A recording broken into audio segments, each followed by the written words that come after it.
Assalamualaikum dan selamat sejahtera. Hari ini saya akan berceritakan kisah Helang dan Gagak. Ada suatu hari, seekor helang terbang tinggi di langit.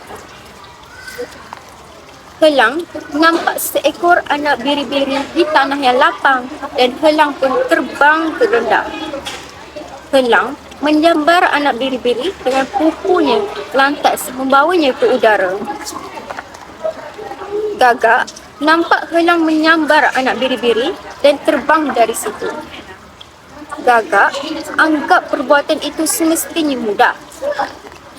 Gagak pun mengambil keputusan mahu meniru perbuatan helang itu.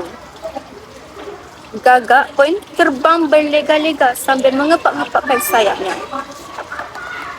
Kemudian, Gagak terbang rendah untuk menyambar biri-biri besar.